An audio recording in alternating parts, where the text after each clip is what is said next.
DMTV Info, votre chaîne d'information en temps réel. La politique, la santé, le sport, les faits de société, la musique, les rumeurs et bien plus encore. Vous découvrirez cela dans notre chaîne DMTV Info.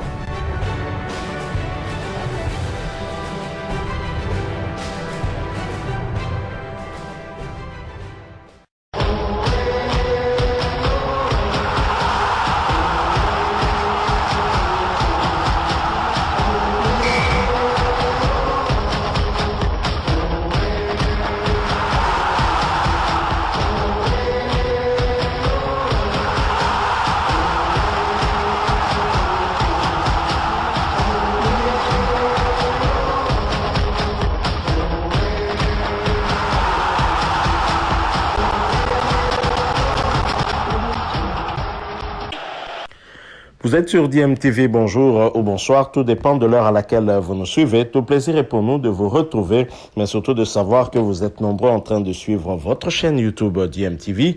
DMTV qui vous propose l'actualité, mais vous propose également des analyses et des réflexions sur des sujets d'actualité, sur des faits sociaux ou tout simplement des réalités que nous observons ici chez nous en République démocratique du Congo. L'actualité dans le sport, vous le savez, c'est ce stage des Léopards de la République démocratique du Congo en Tunisie pour préparer justement les éliminatoires de la Coupe du Monde Qatar 2022 qui débute déjà le mois de septembre prochain avec cette première journée qui va voir la République démocratique du Congo recevoir les Taifa Stars de la Tanzanie. Quelques jours plus tard, ce sera le déplacement vers le Bénin pour y affronter les écureuils du Bénin. Et bien sûr, pour mieux préparer cette rencontre, la Fédération congolaise de football association a prévu un stage de 2 semaines du côté de Tunis en Tunisie, ponctué de 2 matchs amicaux dont le premier a déjà eu lieu, c'était le 5 juin dernier, où la République démocratique du Congo a pour la énième fois perdu contre la Tunisie. Je rappelle que c'est depuis 1989 que la RDC n'a plus battu les Aigles des Carthage et la dernière fois c'était ici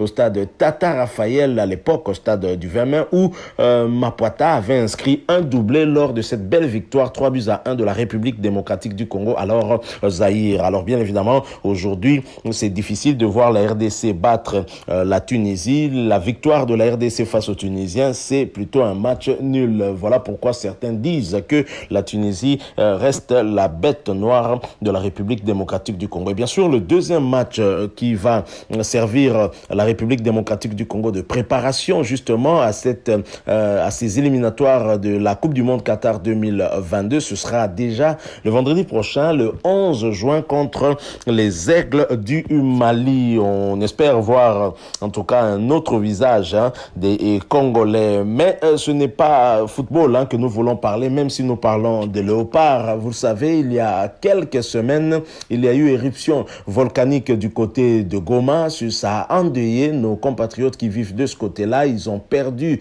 des proches.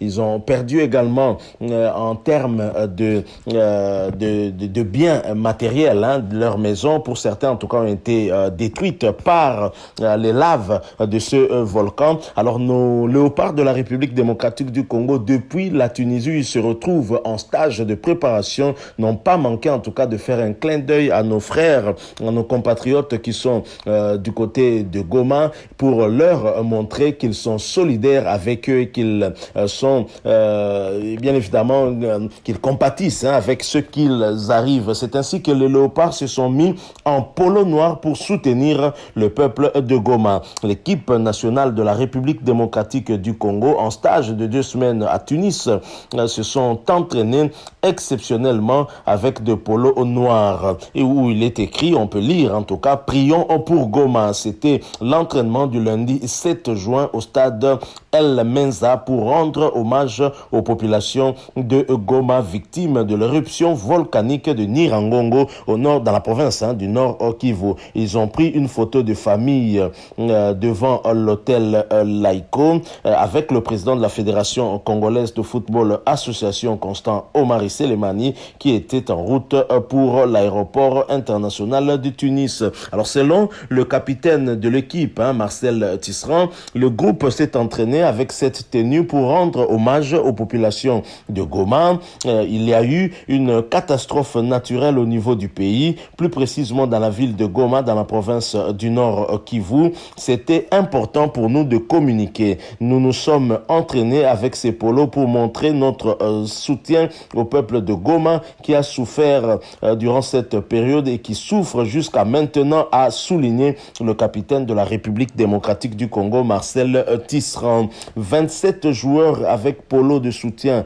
au peuple de Goma ont eu droit à la séance d'entraînement d'1h30 sous la direction du sélectionneur national Hector Raoul Cooper. Le joueur Gaël Kakuta était resté au repos à l'hôtel et le milieu de terrain, milieu défensif de Young Africans, ancien de l'ASV Club Serge Mokoko Otonombe, sorti sur blessure lors de ce duel contre la Tunisie, a été récupéré et s'est entraîné avec le groupe. Donc voilà l'information qu'on pouvait vous donner, mais l'information capitale, c'est cette marque de solidarité et de soutien à nos frères de Goma qui peuvent maintenant regagner leur domicile, pour ceux dont les domiciles ne sont pas détruits, et pour d'autres en tout cas je pense que l'État doit devoir trouver des solutions. Mais le soutien à nos compatriotes de Goma n'a pas commencé maintenant avec ce stage de Tunis. Déjà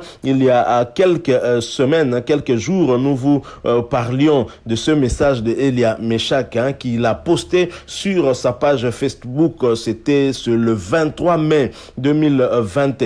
Elia Meshak, international congolais, mais qui depuis un moment ne revient plus à l'équipe nationale à la suite de ce différend qui l'oppose à son ancien club, le tout-puissant à Mazembe. La manière dont Elia Meshak avait quitté Mazembe, la suite en fait de son transfert tenté du côté de la Belgique à Anderlecht ne s'était pas très bien passé. Le joueur a préféré chuter en Suisse. S'en est suivi cette plainte du tout-puissant Mazembe au niveau de la FIFA en passant par la FECOFA. La FECOFA a suspendu le joueur pendant 1 an et le joueur a trimé. Son club Young Boys de Berne l'a soutenu et la FIFA a tranché en faveur du tout-puissant Mazembe. Elia Meshak, qui avait été autorisé dans un premier temps à jouer avec Young Boys de Berne, avait été enjoint par la FIFA de payer une amende au tout-puissant Mazembe pour non-respect du contrat avec ce dernier. Mais Elia Meshak, non satisfait de cette décision, est allé au tribunal arbitral du sport et jusqu'alors, il attend le verdict de ce tribunal arbitral du sport et en attendant ce verdict, il ne reviendra pas en équipe nationale. C'est une décision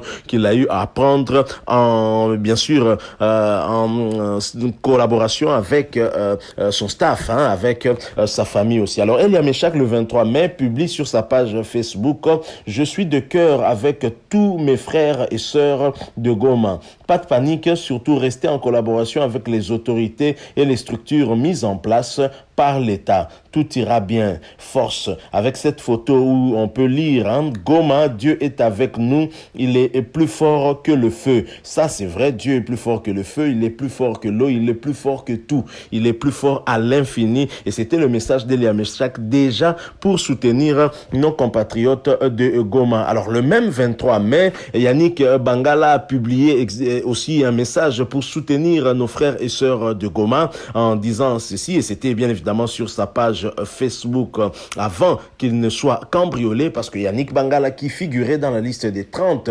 pour ce stage de Tunis, une liste réaménagée par le technicien argentin très expérimenté Hector Raoul Cooper, Yannick Bangala ne fera pas partie de ce stage à cause justement de ce cambriolage qui lui a privé aussi de son passeport. Et de loin, en tout cas, il a apporté son soutien à ses compatriotes. Il a même publié un message juste avant la rencontre contre la Tunisie, malheureusement une rencontre perdue par nous. Il nous a manqué aussi Yannick Bangala, il faut le souligner. Alors Yannick Bangala a publié ceci en disant: mes frères et sœurs de Goma, je suis de cœur avec vous. Dieu est au contrôle. Donc voilà le message de Yannick Bangala, c'est dire que dans la douleur, nous restons soudés, dans la douleur, nous restons en tout cas unis, et les joueurs des Léopards de la République démocratique du Congo, aussi bien individuellement que collectivement, ont tenu en tout cas à adresser un message de soutien, un message de réconfort à nos compatriotes qui sont du côté de Goma. Il est vrai que cette ville de Goma, on parle plutôt de la province du Nord Kivu ainsi que celle du Sud Kivu, de l'Ituri. Ce sont des provinces meurtries par la guerre, mais il y a maintenant aussi des catastrophes naturelles qui se mêlent déjà de cette souffrance longtemps vécue par nos compatriotes pour finalement les clouer encore un peu plus dans cette souffrance, mais Dieu reste au contrôle parce que Dieu qui a béni cette partie de notre pays, c'est pourquoi il l'a béni et je crois que ce n'est pas pour que les Gomatraciens, pour que nos compatriotes du Nord Kivu puissent mourir, mais c'est bien pour qu'ils aient la vie et une très très bonne vie. En tout cas, moi, ça m'a fait plaisir de partager ce sujet avec vous. Ça me va droit au cœur parce que lorsqu'il y a catastrophe, quand on est loin, on a l'impression que nous, on est à l'abri, alors que d'autres compatriotes sont en train de mourir, sont en train de mourir même de faim, de subir même cette loi de la nature qui a frappé Goma à travers ce volcan Nyiragongo. Il est toujours important de montrer notre solidarité car sur un plan tout à fait psychologique, c'est aussi dur pour nos compatriotes qui sont là-bas et à lire leur star préférée, ça peut les réconforter. Et croyez-moi, en tout cas, à Goma, là où ils se trouvent, je suis sûr, si ils nous suivent ici, la population doit être contente malgré la souffrance de savoir que les léopards de la République démocratique du Congo sont solidaires avec eux et qu'ils les aiment beaucoup. Et surtout, ce message est aussi important parce que ça va interpeller les décideurs, ça va interpeller les autorités de la République démocratique du Congo qui vont devoir en tout cas s'activer un peu plus encore pour apporter ce soutien dont a besoin la population de ces contrées. Voilà ce que nous avons voulu partager avec vous. Merci à vous qui nous avez suivis. Si vous avez aimé, laissez-nous un maximum de j'aime. Likez donc cette vidéo. Et si vous avez un point de vue à partager avec nous par rapport au sujet que nous venons de vous proposer, n'hésitez pas à nous le laisser à travers un commentaire. Et surtout, s'il vous plaît, abonnez-vous. Vous êtes nouveau sur cette chaîne et que vous ne vous êtes pas encore abonné, abonnez-vous. Et n'oubliez pas d'activer la petite cloche de notification. En cliquant dessus, elle vous permettra de ne plus rien manquer des prochaines vidéos que nous allons vous proposer. Une fois de plus, merci à vous pour avoir patienté pendant quelques minutes pour nous écouter. Nous espérons vous retrouver très bientôt avec un autre sujet d'actualité. En attendant, portez-vous bien et DMTV vous dit au revoir.